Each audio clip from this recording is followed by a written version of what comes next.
The story begins with silence, a profound and unnerving silence that has stretched across 4 centuries. It is the silence of 68 souls. They vanished from the edge of a continent that was, to them, the end of the world. Their names are recorded in a ship's log. Their hopes and fears are lost to time. But their disappearance remains one of Australia's oldest and most haunting colonial mysteries. They were the survivors of a shipwreck, castaways on a desolate shore. Yet, when rescue finally came, they were simply gone. No bodies, no note, no trace. Just an empty coastline and a question that echoes through history. What happened to them? This is not merely a tale of a shipwreck. It is a story of human endurance pushed to its absolute limit. It is a chronicle of brutality and a desperate search for redemption. Imagine the scene. The year is 1629. A group of Dutch sailors and soldiers, having survived the destruction of their magnificent vessel, the Batavia, find themselves marooned. They have endured a mutiny, a massacre, and the tyranny of a madman. They have clung to life on barren, waterless islands. Their salvation seemed to be at hand. A rescue ship was dispatched, yet it found nothing but the vast, indifferent landscape of Western Australia. The 68 castaways had disappeared as if swallowed by the earth itself. The mystery is rooted in one of the most infamous episodes in maritime history. The wreck of the Batavia is a well-documented horror. We know of the mutiny led by the apothecary Geronimus Cornelis. We know of the reign of terror he unleashed upon the survivors. We know of the heroic stand made by a loyal soldier named V.B. Hayes. The official record is chillingly precise about the murders, the trials, and the executions that followed. But then, the record stops. It falls silent on the fate of the final group of survivors, the ones left behind to await a second rescue. They stepped out of the historical record and into legend. Their story is a void. It is a blank page in the brutal opening chapter of European contact with Australia. Did they succumb to the harsh environment? Were they lost to starvation or thirst in a land that offered little sustenance to the unprepared? Or did something else happen? Did they encounter the continent's first peoples? This possibility has captivated historians and archaeologists for generations. The idea of this desperate, forsaken group walking into an entirely unknown culture, their fate intertwined with the ancient inhabitants of the land, adds a layer of profound intrigue to the mystery. The silence of the 68 is not just an absence of information, it is a space filled with haunting possibilities. She was a queen of the seas. The Batavia, a brand new flagship of the Dutch East India Company, slipped out of Texel Harbor in October 1628. She was a floating fortress, a treasure chest, and a microcosm of Dutch society. Aboard were over 300 people. There were sailors and soldiers, wealthy merchants and their families. There were also chests filled with silver coins, jewels, and priceless artifacts intended for trade in the Spice Islands of the East Indies. Her commander, Francisco Pelsaert, was a senior merchant. His deputy, Ariane Jacobs, was the skipper. An undercurrent of tension flowed between them from the very start. The voyage was long and arduous. For months the Batavia plowed through the unforgiving Atlantic, rounding the Cape of Good Hope and entering the vast, lonely expanse of the Indian Ocean. Below decks a plot was brewing. Geronimus Cornelis, an apothecary and a failed businessman, saw an opportunity. He was a man with dangerous ideas, a follower of a heretical painter who believed man was not bound by morality. He began to conspire with the disgruntled skipper, Jacobs. They planned to seize the ship, murder those loyal to the company, and begin a new life as pirates, with the ship's treasure as their prize. Their mutiny was a slow-burning fuse. Disaster struck before the mutineers could act. On the moonless night of 4th June 1629, a sickening crunch echoed through the ship. The Batavia had slammed into a coral reef. She was lodged fast in the Houtman Abrolhos, a treacherous archipelago off the coast of what was then known only as New Holland. The ship began to break apart under the relentless pounding of the waves. Panic erupted. In the chaos, Pelsiart and the ship's senior officers made a fateful decision. They took the ship's longboat, along with a small contingent of crew, and set off for the distant port of Batavia, which is now modern-day Jakarta, to seek help. A journey of over 1,500 miles.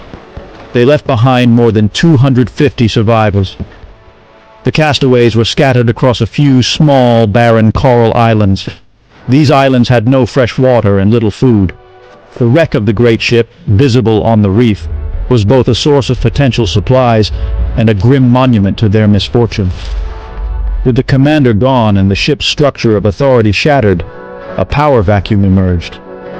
It was into this void that Geronimus Cornelis stepped. The apothecary, whose plans for mutiny had been thwarted by the reef, now had a captive kingdom. The stage was set for one of history's most terrifying survival stories. The fate of everyone left alive now rested on their shoulders. Wiebe Hayes was an unlikely hero. A simple soldier from Friesland, he possessed none of the rank or status of the men who had abandoned the survivors. Yet, he had something more valuable: leadership and an unshakable sense of duty. On the island that now bears his name, Hayes had not only found survival, but he had also forged a community. He and his men, sent to perish by Cornelis, had discovered wells of fresh water and a food source in the local wallabies. Their island was a sanctuary compared to the abattoir that Batavia's graveyard had become. Hayes was the antithesis of Cornelis, a man of order against a man of chaos. News of Hayes's success reached the mutineers.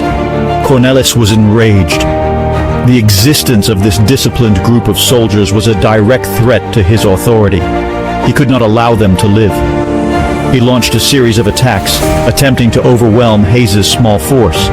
The mutineers, armed with swords and pikes salvaged from the wreck, crossed the shallow waters between the islands. They expected an easy victory against men they believed were weak and demoralized. They were wrong. Hayes and his men, using makeshift weapons like clubs and pikes tipped with nails, fought with the desperation of those with everything to lose.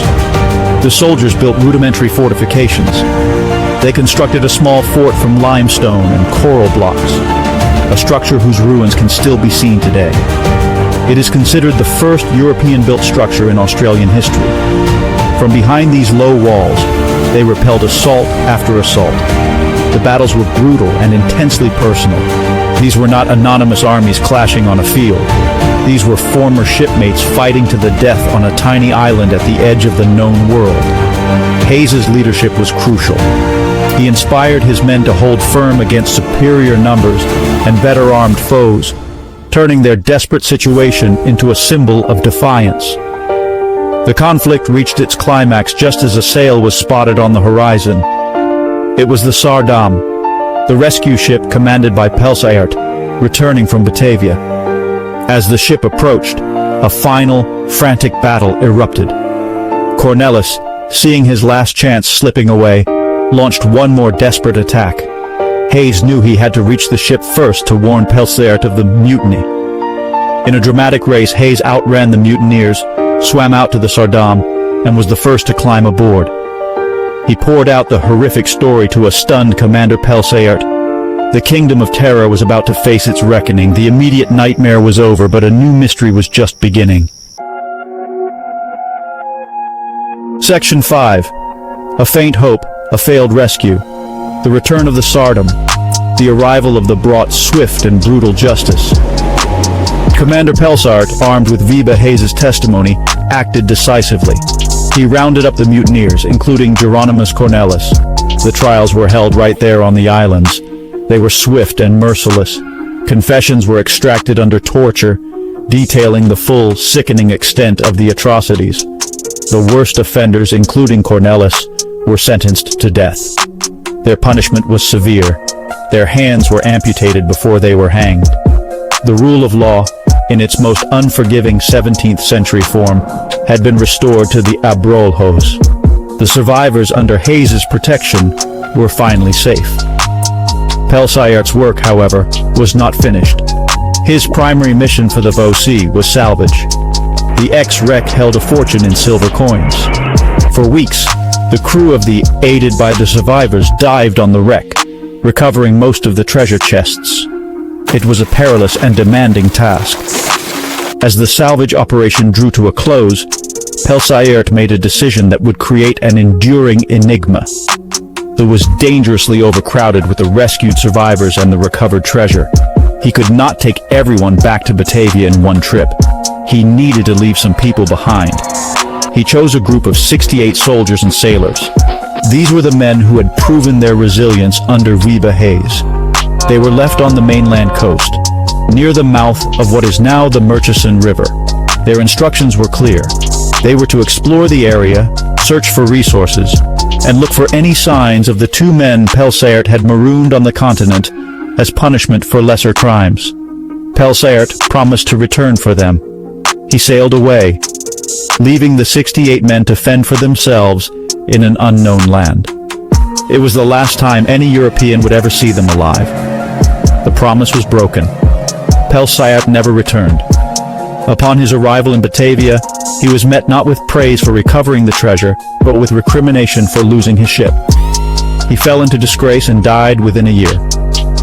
The VOC, a notoriously pragmatic and unsentimental organization, saw no profit in mounting a second expensive expedition to retrieve a group of common soldiers. They were written off. The logbooks were closed. The 68 castaways, left on the edge of a vast and mysterious continent, were abandoned to their fate. An official silence descended, and the mystery of their disappearance began. Section 6. Whispers on the Wind, the Fate of the 68. What became of the 68? For centuries, this question has haunted the red dust and coastal plains of Western Australia. With no official record, their fate is a canvas for speculation. The most straightforward theory is also the bleakest. They perished. These were European men, unequipped for the harsh realities of the Australian bush. They were sailors and soldiers, not survivalists. They may have quickly succumbed to dehydration, starvation, or disease. The land that seems empty and beautiful to a modern eye would have been an alien and hostile environment to them, a place of unknown dangers and few recognizable resources. Another theory suggests they attempted an epic journey. Perhaps they tried to walk north, hoping to reach the trading ports of the East Indies.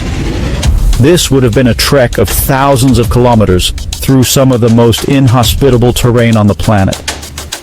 It is a journey that would challenge even a modern, well-equipped expedition.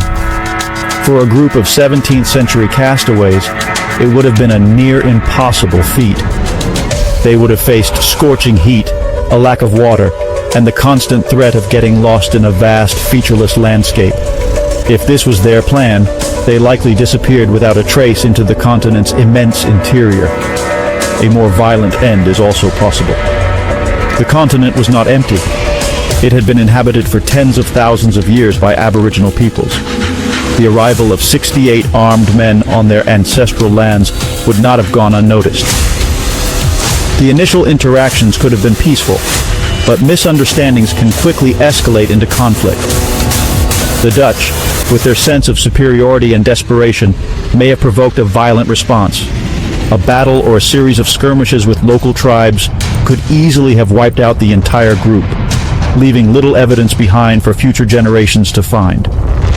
Their story could have ended in a forgotten, unrecorded clash of cultures. Yet, the most tantalizing theory is one of assimilation. What if the castaways did not fight, but joined? It is possible that facing certain death, they sought out and were accepted by a local Aboriginal tribe. They could have shared their knowledge of metalworking in exchange for survival skills.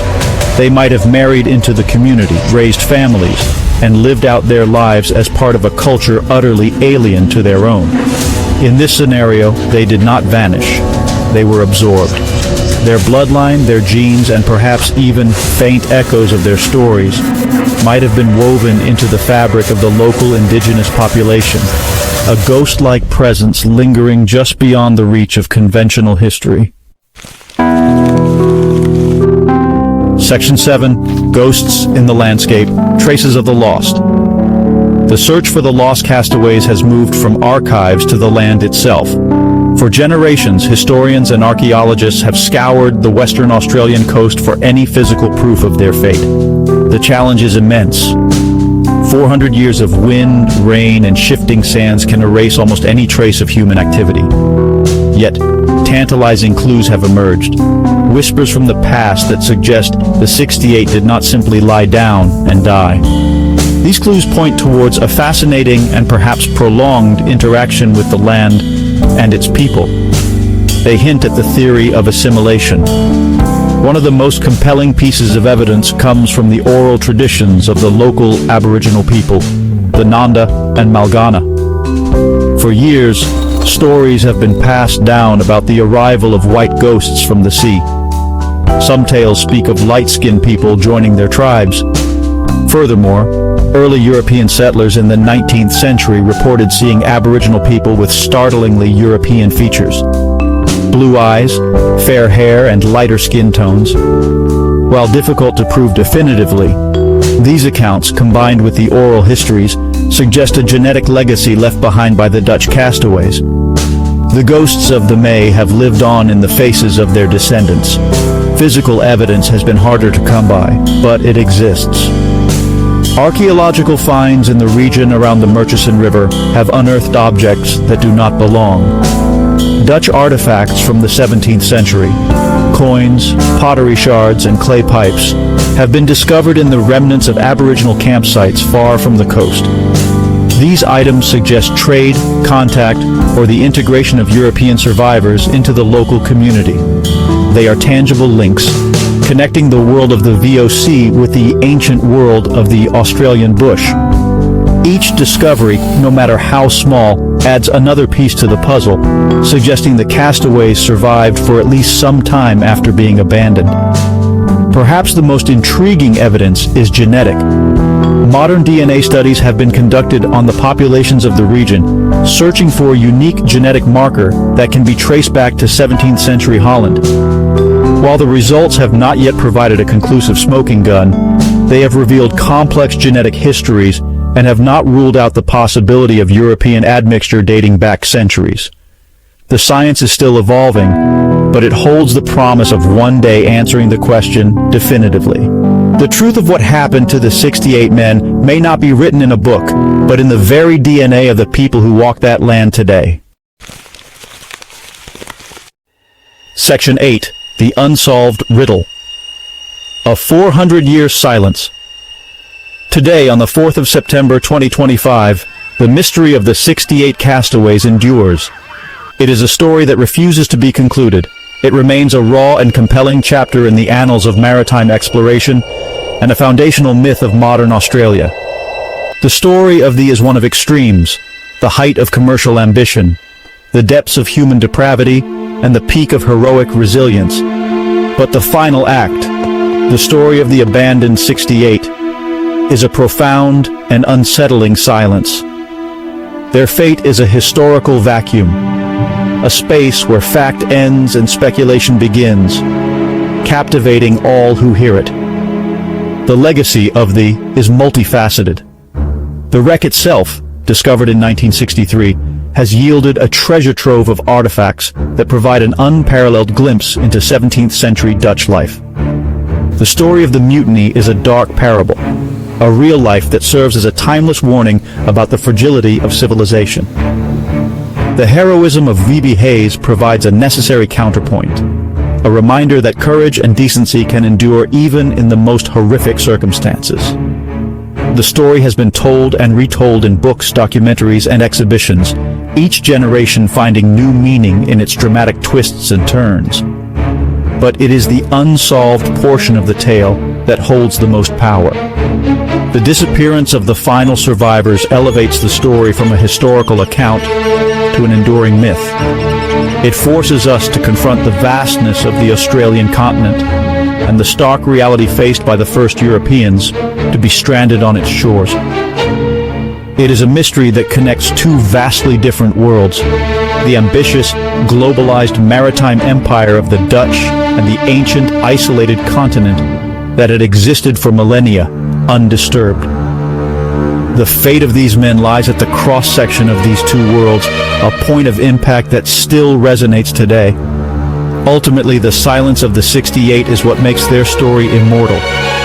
An answer, a definitive solution found in an old map or a new DNA test, would close the book. But the absence of an answer keeps the story alive. It allows for endless possibility. It invites us to imagine their struggle, their fear, and their potential survival against impossible odds. They are ghosts on the coast, a permanent question mark on the Australian landscape. And as long as their fate remains unknown, the 68 castaways of the Will continue to haunt our collective imagination, their silence speaking volumes across the centuries.